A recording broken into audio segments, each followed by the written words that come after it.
Yeah, Oh. come stai? Ah, Ma tu conosci Wazzanane? Ozza che? Wazzanane! Tu devi ascoltare. A chi? Ti devi sintonizzare su una certa cosa che si chiama radio. La Draghi. Devi sintonizzare su una cosa che si chiama frequenza, no? La frequenza, mia sì, frequenza. Sì. E devi pure mettere proprio, girare la rotellina. Il capezzolo della radio, sì, quello a proprio destra e quello quello a dove- sinistra. Ho capito. Già fa, sintonizzati e ascolta tutto perché ci stanno tante cose interessanti. Di quelle che si possono sapere e di quelle che non si possono sapere. Va bene. Ciao caro, benvenuto. Grazie dell'invito. Allora, Grazie a te. Innanzitutto, per i nostri amici ascoltatori, che tipo di musica fai? Perché secondo me da lì si può partire per ampliare poi tutto il ragionamento. Ma allora, innanzitutto io ho un bambino più di te. Un figlio più di te, no? Quindi, prima si parlava di bambini, no? Ok, certo. Io ok. ho 3 bambini e questa cosa può sembrare che non c'entri con la risposta che ti darò, invece c'entra tantissimo. Io faccio musica strumentale, quindi senza le parole, utilizzando la chitarra accordata alla araba. Quindi tecnicamente il mio strumento, anche se è una chitarra, poi se mi radio la gente Certo, non la certo. vede, no? È una chitarra, ma è accordata come uno strumento magrebino. Oh, che bello. Ok? Quindi io da più di 20 anni ormai studio questa accordatura. Ma come mai ti è uscita questa passione per questo? Com'è nata? Sì. Come è nata? Allora, è nata che il 16 luglio del 2004, Come fai a ricordarti esattamente proprio le date precise? Incredibile. perché ne ha parlato la televisione, io mi sono salvato da un incidente aereo. Sì, ho letto. Andando In Sud America, Cosa vuol dire? Proprio, l'ho letto, ho detto, devo un attimo capire. Cosa significa? Sì, nella pratica. Significa che tu parti da Fiumicino, dove sei partito una cinquantina di volte, io per lavoro l'ho sempre preso l'aereo da lì, no? E dopo 10 minuti c'è qualcuno che dice che c'è il fuoco e sull'aereo tu pensi che qualcuno stia fumando. Questo è quello che normalmente ti viene associ. Se non che poi le hostess vengono a chiederti di mettere la testa fra le gambe in assetto di ammaraggio di fatto. Quindi dopo poco, quindi dalla partenza? Una decina di minuti, sì, una decina di minuti. E il comandante niente, ti dà le istruzioni per mettere la testa fra le gambe, le mani sulle caviglie, ma lui era Jimi Hendrix, e tu non lo sapevi questo, no? Lui è un genio perché era un solista delle Frecce Tricolori, ex solista in pensione ormai, però possono guidare veicoli commerciali, e quindi lui cosa fa? Lui fa quello che ha fatto Hendrix con la chitarra, o quello che ha fatto Tarrega con la classica, no? E si inventa una cosa diversa, no? E quindi Esce dagli schemi. Sì, esce dallo schema, sì. Lo schema era l'ammaraggio e lui invece ritorna a Fiumicino contro vento per non fare bruciare l'ala, no? E tu arrivi e ti salvi, no? Noi ci siamo salvati. Le persone che si sono fatte male scendendo dalle 6 porte che c'erano, no? Dagli scivoli, no? E chi si è fatto... Perché c'era un momento di panico, immagino. Sì, un po' sono generale. 280 persone che hanno paura di morire bruciate dentro un aereo.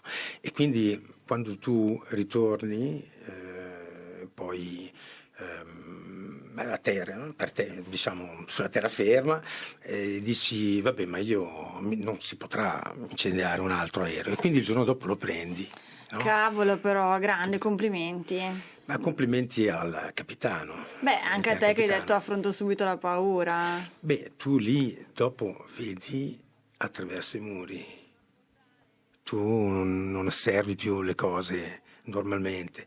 E allora, per rispondere alla tua domanda, io torno in Italia e vendo la Moto Guzzi. Avevo una Moto Guzzi. Mi spiace di non potermi girare verso di te, perdo il suono, e compro una chitarra acustica che io non sapevo suonare, io suonavo la chitarra elettrica così, no? E vado a un concerto che mi è stato regalato da un amico di un musicista, un compositore franco-algerino meraviglioso, che si chiama Pierre Bensoussan, e io rimango colpito, no? Dal fatto che non sto assistendo a un musicista che accompagna il canto, ma neanche a un guitar hero, come lo intendiamo noi, no? Sì. È un compositore, no? Ha una dignità, diciamo, differente. E io all'epoca lui fumava, ho avuto la fortuna nella metà tempo di conoscerlo personalmente, io sono madrelingua francese, ci ho parlato, e mi ha raccontato, no, di questa accordatura che... e niente, sono tornato a casa, ho scordato lo strumento, non capendoci niente, perché cambia la geometria, no? Cambia la geometria dello strumento, non hai più le posizioni, devi ricostruire tutto, no? No, in che senso? Che ti cambiano le corde, la disposizione? Diciamo che tu vedi sulla intendo. la chitarra non hai più gli accordi come erano prima. Ok. Quando tu entri dentro l'accordatura, li ricostruisci.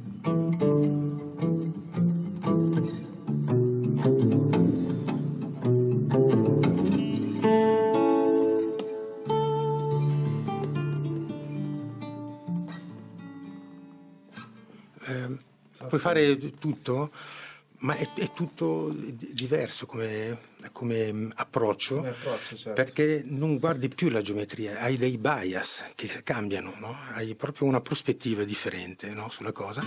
E io ho deciso che volevo solo suonare così, con questa.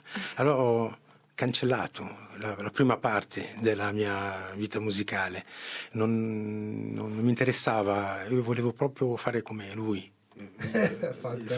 Ti ha ispirato, ti ha... Sì, tantissimo.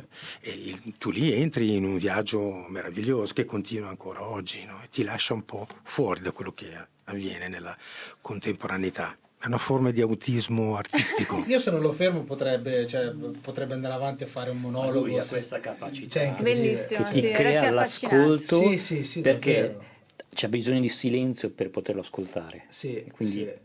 Ah, ti porta dentro. Ed è davvero difficile staccare e dirti Taj che adesso dobbiamo mettere la musica. Cioè, Ma tu mi fai il segno, io no, capisco. ma non voglio farlo, capito? Cioè, perché è affascinante, talmente sì. bello.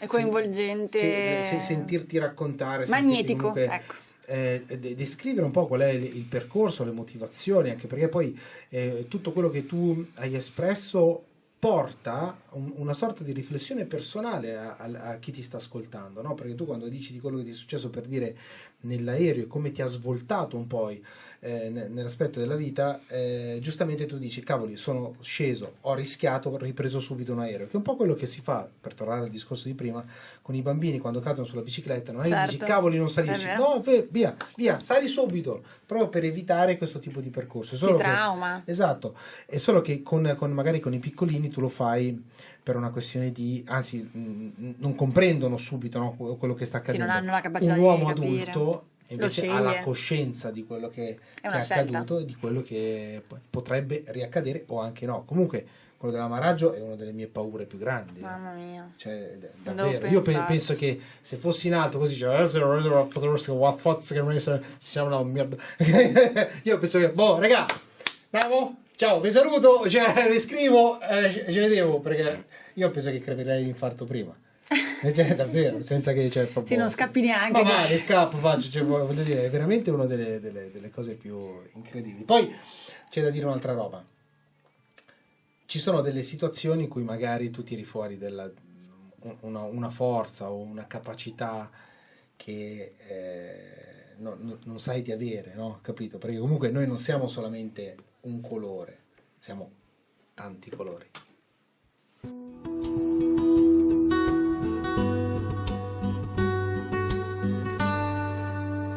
Come arriva l'ispirazione per i tuoi brani?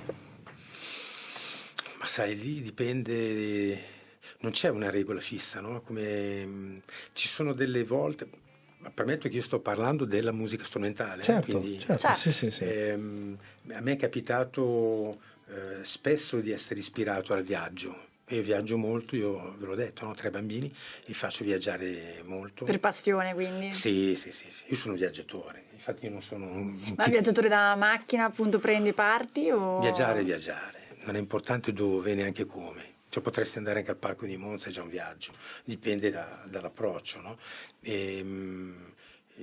Io viaggiando con i ragazzi li ho fatto viaggiare quasi tutta Europa e nel mio caso spesso è così, sono i paesaggi, le sensazioni proprio di viaggio, no? Anche proprio i paesaggi, però non sempre, a volte è anche un po' più metafisica come cosa. Dal mio punto di vista, e questo lo ricollegherei all'accordatura, ok? Difficilmente è un'ispirazione tecnica. Io raramente ho qualche brano un po' furbo, ce l'ho, però raramente io ho composto delle composizioni per far emergere la tecnica, ecco, che a volte succede, no? Nella musica per chitarra o per musica strumentale, è un pochino il compositore cerca, no? Di far vedere, però è difficile dal mio punto di vista perché non avendo un'intenzione didattica, io non.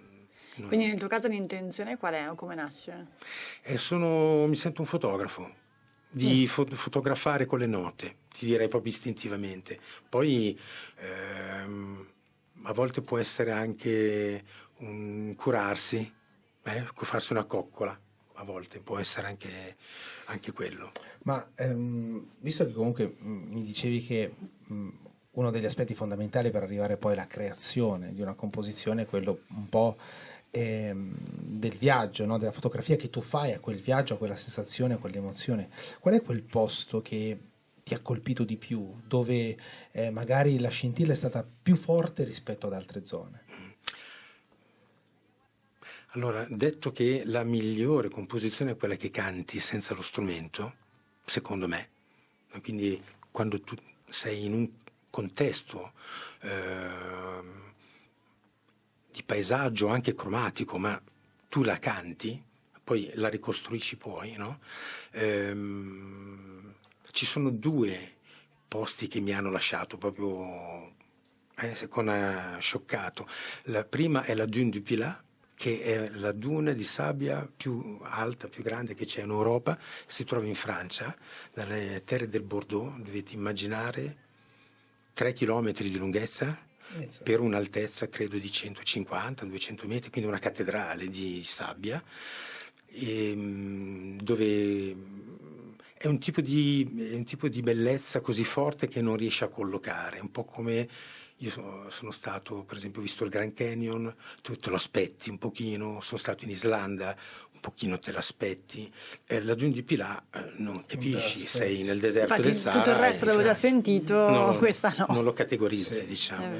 E invece un po' più semplice, ma estremamente inebriante dal punto di vista olfattivo, è la Costiera Amalfitana. Io ho scritto un brano, non l'avevo messo in scaletta, ma mi sa che poi durante la chiacchierata ve lo farò sentire. E io quel brano che vi farò sentire poi, io l'ho scritto proprio lì, senza la chitarra. Quale, come si chiama? Dolcezza. Ah sì? Io ho avuto il privilegio meraviglioso, cioè, di essere lì alle 5 del mattino, quindi non c'è traffico, parcheggi dove vuoi. Che è il momento più bello, se mi permetti, per conoscere città, posti in generale. Tutte. Io adoro al mattino presto, prima che si svegli. Dove ascolti i profumi, dove li senti. Ma anche Milano è bella. Sì, è vero, bravissimo, Quindi, sono d'accordo. E lì la cosa, io sono tornato,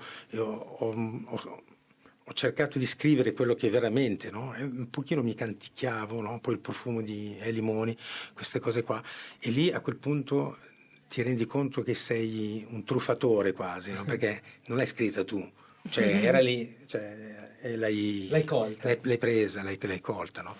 Magari forse la tua dote, il tuo talento è che te ne sei accorto, no? Mentre magari molta gente non l'ha vista, no? Come cosa.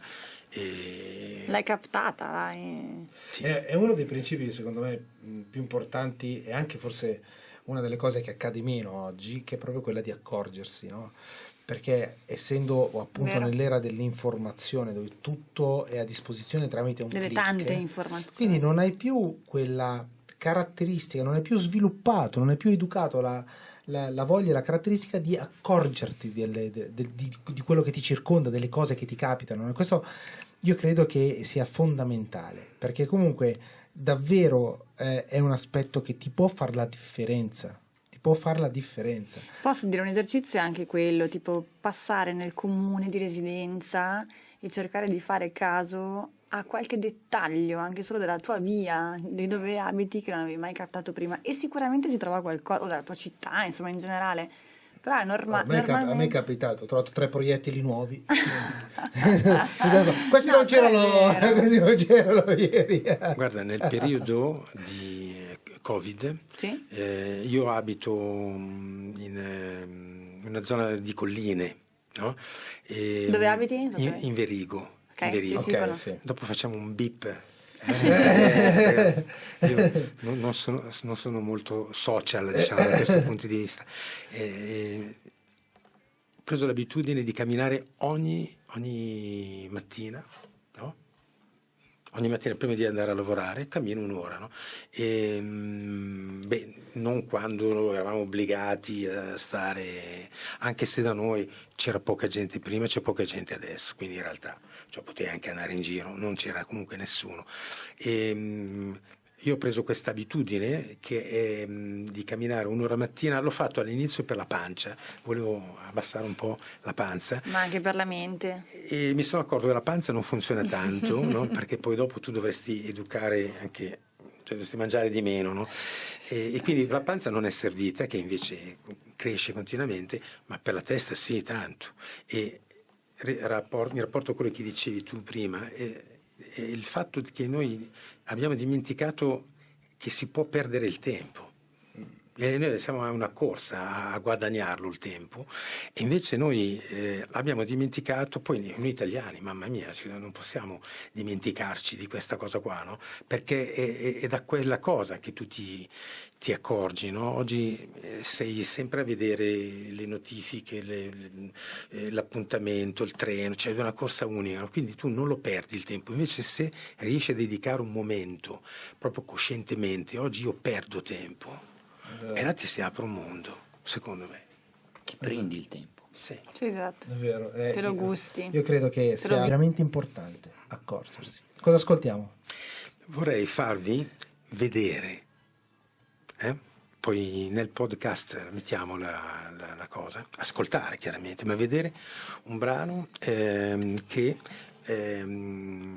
al quale io sono molto affezionato, perché io grazie a questo brano ho rappresentato l'Italia nel più antico festival della chitarra acustica europea, che si tiene in Francia, a Issoudun. Questo brano, che si intitola Digadi, è una danza delle mani, quindi c'è il deserto e voi ascolterete il deserto, ma c'è una bella danza proprio visivamente da vedere delle mani, no? E vorrei farvi ascoltare questo brano. Gustiamoci.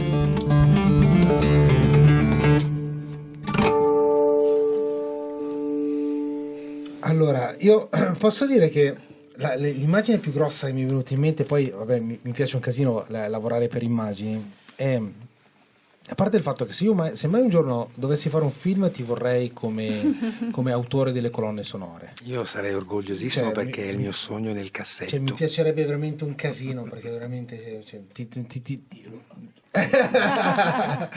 e ti dico, tu ho notato la stessa maestria degli artigiani. Quando tu parlavi della danza delle mani, no? delle dita, io mi sono immaginato un artigiano, che purtroppo adesso ce ne sono sempre meno, che con le mani creano, inventano, strutturano con una velocità e una capacità che è magica, perché le persone che la guardano rimangono strabiliate, rendendo una cosa difficile, semplicissima, no?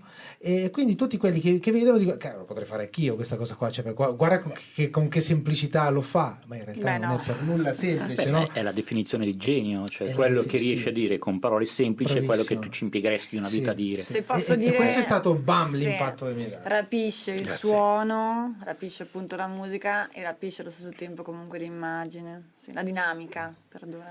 In rapporto alla intelligenza artificiale, prima Ne abbiamo parlato offline, un po', no? sì. Ne parlavamo, io credo che l'aspetto dell'artigianalità è forse il pezzettino che ci manca, perché noi adesso siamo invasi da questa, poi nella musica tantissimo, no? Credo, È vero. quindi c'è proprio un'invasione e tu non la riesci ancora a gestire, questa, non hai un punto di equilibrio, no? Su questo fatto che è invadente e anche arrogante in questo momento. Quando sarà un po' più chiaro, no? A noi che lavoriamo nella musica, che giochiamo con la musica, quando sarà più chiaro che dobbiamo recuperare un aspetto diciamo di artigianalità anche, no? Forse allora l'intelligenza artificiale potrà essere digerita meglio, no? Sono d'accordo. Perché Potrà essere uno strumento. è uno strumento di Mentre ora è sintesi. prepotente, poi sarà appunto uno strumento È uno che comunque avrà strumento- dei vantaggi, ma va implementata. Forse è uno strumento di sintesi che noi in questo momento non stiamo utilizzando come dovremmo, perché lo usiamo in sostituzione di qualcos'altro, Sì, è vero. mentre una volta che hai capito la sintesi, Certo. no? Perché là c'è la potenza di calcolo, no? Però adesso è una novità, quindi comunque Ma tu bisogna anche fare devi fare un esperienza. passo in per poi avanti capire. sull'artigianalità, Certo. sull'aspetto creativo, no? Che non lo puoi delegare, credo. Quello. Ti posso dire, proprio una storia, sì. tu prima l'hai definita una coccola e io istintivamente ascoltandoti insomma nei giorni precedenti ti ho definito una carezza parlando, era una carezza all'anima e quello che dicevamo prima secondo me accompagni per accorgersi. Grazie.